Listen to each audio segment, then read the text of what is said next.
Hello, everybody. I pray that everybody is well and blessed.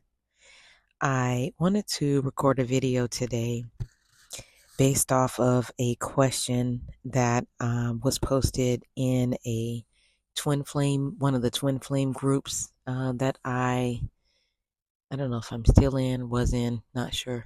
Um, that was posted. The question was asking about the divine masculine and the divine feminine, and if the mother wound or the father wound was the worst or the hardest to heal um, in this connection.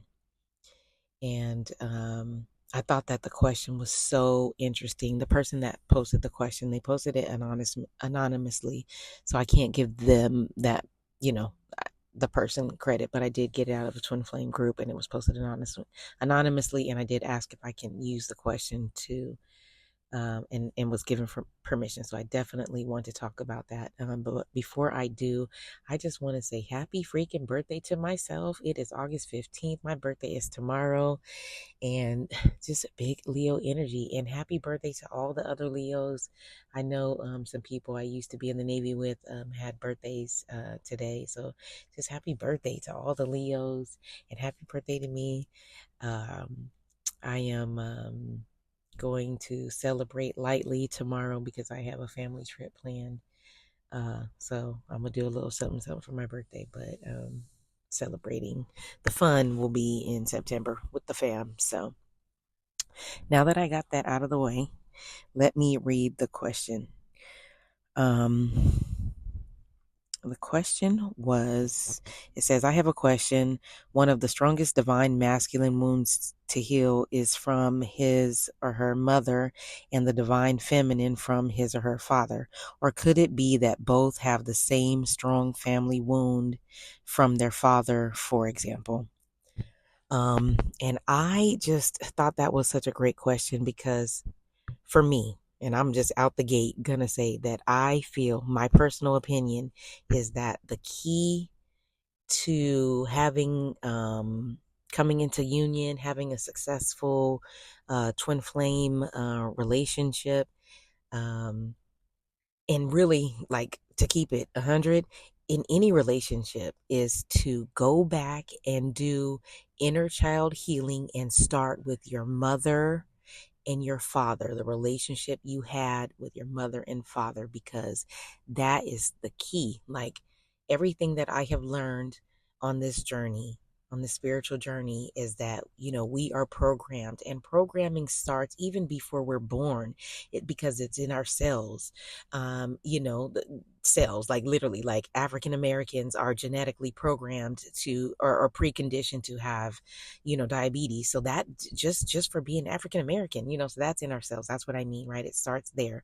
But when you think about it, it starts in the womb. The environment that, the health of your mother when she was carrying you, the environment that she was in. If she was in a loving and caring and safe environment, that's great. What if she was in an environment that was not safe, that was abusive, that was poor, you know, um, all those things that creates the environment in which the child grows, and then the child is born into the physical environment, and so we're programmed before we're born cellularly, and then in the womb, by the environment that our mother creates, and then from the moment we're born, we're programmed. And so this is not a bad thing. That is the human design. That is the whole human game that we're playing. And when we wake up, the veil is lifted, we learn that about this programming, and that is the charge, is to heal the negative programming that we learned, and that's in our bodies. And where do we start? We start with our mother and our father. And so for me, how I answer that question is no, it's not. To me, for me, I'm saying, my personal opinion is that it doesn't matter which sex you are, whether you're divine, feminine, I don't even, whatever, masculine, feminine, divine, masculine, feminine, whatever those terms are. To me, it doesn't matter. I'm answering that question by saying that it all starts with your mother. It all starts with our mother. Our mother, it starts in the womb, right? She has to, be healthy, take vitamins, exercise, decrease her stress, eat right, to provide the proper nutrients, nourishment, for the baby to grow, right? But then when we're born, our mother is our very first lover. And so I feel like it has to start with our mother, that it's best. It needs to start, or we should start. It's recommended to start with our mothers, because that is the most important relationship. Our mother is our first lover. That is how we learn how to love. Um, and so, like, if you're born to a mother that's very loving and caring, then you learn how to love and be caring and positive. But if you're born to a mother that wasn't loving, wasn't caring, that left you, abandoned you, whether physically, like left you, like put you up for adoption, or left you to go get at work and go into the military to provide for you, or go live somewhere else because they needed the money to provide for you. All of that affects us. um when we don't have a good relationship with our mother, we don't, like I said, we don't receive that love, and we don't know how to reciprocate that love, and we have to try to figure that. We have to figure that out in our own ways. And so we seek other influences, right? So it's not just our mother, it's whoever it is, our mother, but then that's where the programming comes in, because then we're looking for other sources: TV, school, teachers, church, whatever, other siblings, whatever. And so, in my personal opinion, it starts with our mother. That's how we learn how to love. That's how we learn how to take care of ourselves and provide for ourselves. And so, I personally believe that that's where the healing should start and needs to start. And then it needs to go to our father, because after that, I believe that the father's role is supposed to provide and protect. And when we have a father that's there, that provides and protects, we have a good self-esteem. We can have good, healthy, positive relationships with men. But when we don't have that, we look for, we seek for, all the wrong things and the wrong men. And and so we need that. We need our mother and father. That is how God, the creator, the universe, whichever person you have, whatever term you use, that's how it was designed. Mothers and fathers play an important role, and they're separate roles. Mother has one role, father has another role. And they are supposed to come together and create this stable, healthy environment in which we can live and thrive. And when you remove either one of them, it creates trauma, problems, in one way, shape, or form. And we will grow up and reenact, or recreate these situations in which we lived, repeat these cycles until we have a spiritual awakening, until we wake up, we lift the veil and realize, oh my goodness, I've been programmed. Oh, you mean I can heal generational curses? I can, even though diabetes runs in my family, I can eat healthy and exercise. I can heal from financial lack and scarcity mindset. you know that's what it's about. And so how I relate that to the twin flame journey is, that's the key for me. I found that that is the key: going back and doing inner childhood work, starting with the relationship with my mother, the relationship with my father. I'm able to see the wounds that I had, subconscious programming, things that I didn't even know was reflected to me the immediate moment that I met my twin flame, my husband.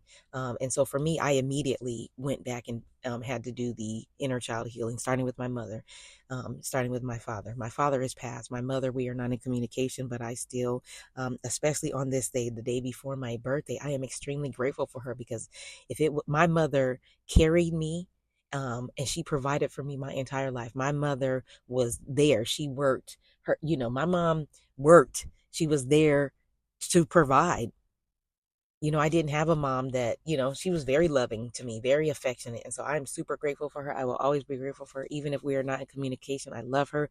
I'm grateful for her and I pray for her because, boy, I'm a whole handful. And so for me, yeah, I say that, yes, it doesn't matter whether you're male or female. I believe that that question was a great question because we need to all go back. That is the key to any relationship, whether it's twin flame, soulmate, a work relationship. It doesn't matter how we conduct ourselves and act in the day to day moments. Right now, our um, all that started from when we were in childhood, the programming cellularly before we were born, DNA, and then in the womb, starting with our mother, and then the immediate relationship with our mother and father once we were born. And so, great question. Love it. Love to hear your thoughts on that. I personally feel like that's the key. If you want to have a healthy, you want to come into union with your twin flame, go back and do your inner child healing work, whatever, however you do that. There's so many different ways. I'm available to help you out on this journey if you need some assistance. I've done it, gone through the process, but it's ongoing. It doesn't stop. Once you do it once, situations in life will come up and you will have to go back and revisit things. And so I'm here. Reach out to me. I have a website. You can click on, I don't know how to tell you how to do it, but it's in my description and my profile, the bio somewhere. If you want to book a session to just have a safe space to vent, to talk about your journey, if you want to create a healing plan, especially to do inner child healing, I have some suggestions that I can recommend. I'm not an expert. I'm just a person that's like I said, gone through the major part, and I still deal with it on on a minor scale now, a much minor scale now, when those things come up. But just to be here, cheerleader to support you, help you out. And I wish everybody well on the journey. And, what are your thoughts on inner child healing, the relationship with the mother, father, the mother wound, the father wound? Curious to hear your thoughts. And again, happy birthday to all Leos. Happy birthday to me. And reach out if you're wanting some help on your journey. And I will talk to you guys in the next one. Bye bye.